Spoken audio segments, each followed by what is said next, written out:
welcome to this special tutorial.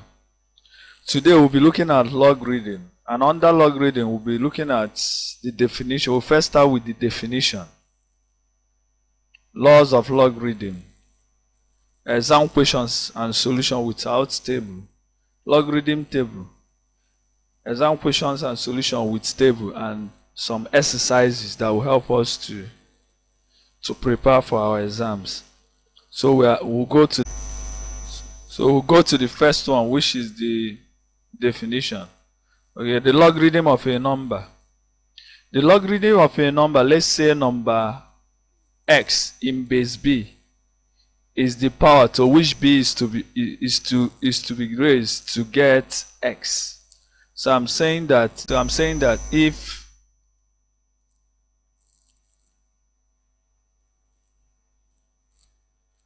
the logarithm of a number x in base b, this is the number we are to find the logarithm, why this is the base. So I'm saying that is the number which b is to be raised to get x. So I'm saying that log bx must give us c, assuming the answer is c. So which implies that BC is what? X. So this shows the relationship. This is the relationship between logarithm and indices. So they are inverses of each other. So, and again, the x must be a number greater than 0, and b must be a number greater than 1.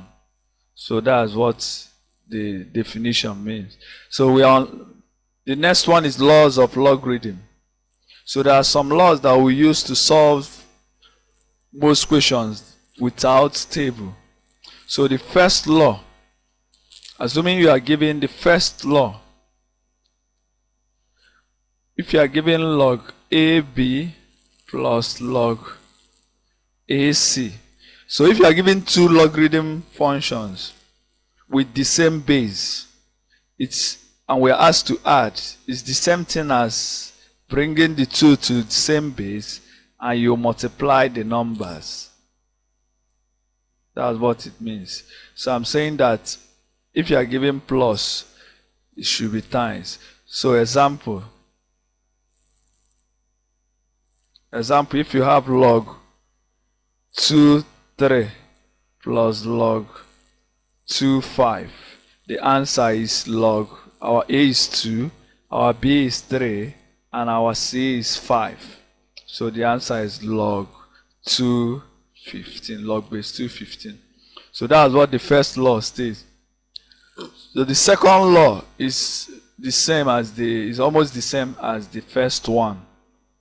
So the second law, if we have a logarithm function and we are to subtract, so almost the same thing, bring the two together in the same base, you now divide. That's the opposite of multiplication, is divide. So example, if you have log 10, 20 minus log 10, 5, the answer is log 10, 20 over 5, which is log base 10, 4. So that's what the law states. The third law,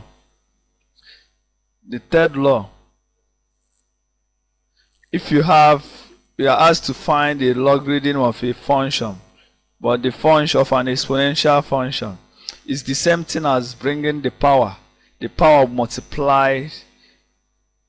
It's the same thing as getting the log of the number and after multiply by the power.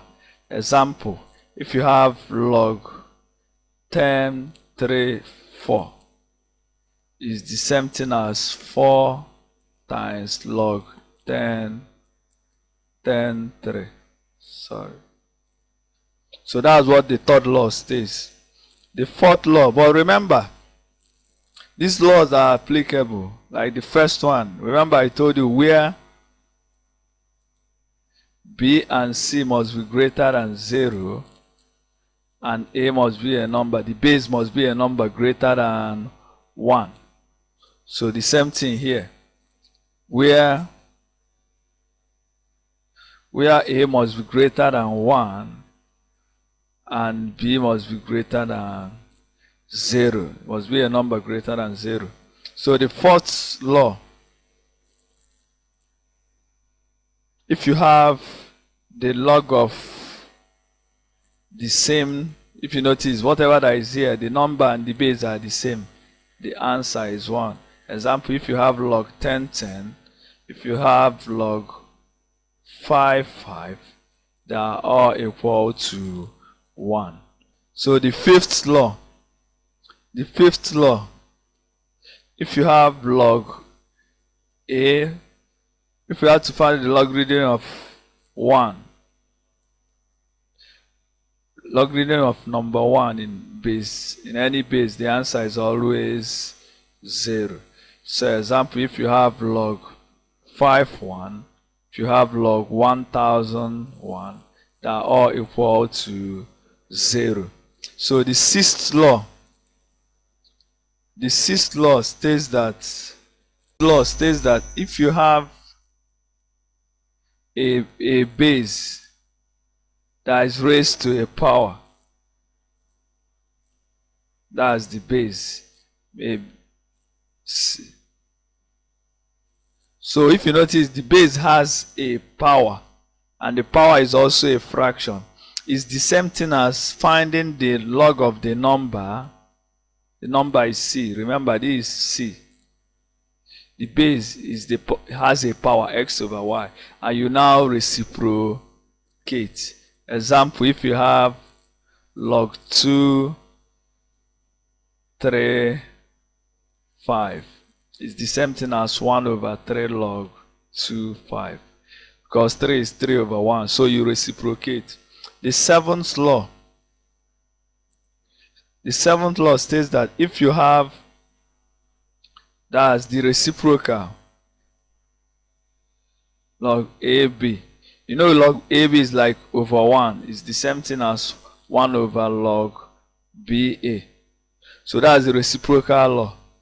So example, if you are given log 5, 3, it's the same thing. So it's the same thing as 1 over log 3, 5. That's what the reciprocal law states.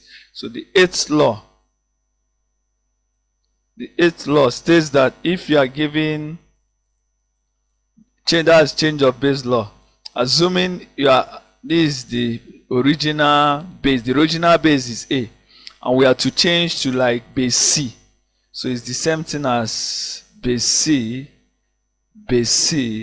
and the number is B and A. That's it. So it's the same thing as log G B over log G A. So it's the same thing. So if you have log 5, 3, and we want to change to base 10, base 10 is the same thing as log 10, 3 over log 10, 5. So that's what we call it, change of base law. So the ninth law states that if you have 1 over log BA plus 1 over log CA. So if you notice, the bases are different, but the number here are the same. So it's the same thing as writing the number and you multiply that. So that's what the law states. Finally, the last law. So if you have example, if you have 1 over log 5, 3 plus 1 over log 6, 3, the answer is log 3, 5 times 6, which is log 3 thirds. So the 10th law states that if you have an exponential function that the power is a logarithm function such that the base of the logarithm function and the base of the exponential function are the same. If you check, what is here is here, that is b. Remember, the law states, our normal logarithm law states that a must be a number greater than 1, while b must be a number. So where a must be greater than 1 and b must be greater than 0. So that's what the law states. So let's now go over to questions. Okay, example. Let me just give a quick example on this example. If you have 25 log 5(3). So looking at this, it seems the law is not the same, but they are the same in this guy, because 25 is 5 squared log 5(3), which is the same thing as 5 log 5(3) squared. If you remember the previous law, so the answer is 3 squared, which is 9. That's what the law helps us. The law helps us to solve this very, very fast. So let's now go over to the questions, exam questions on this. Thank you.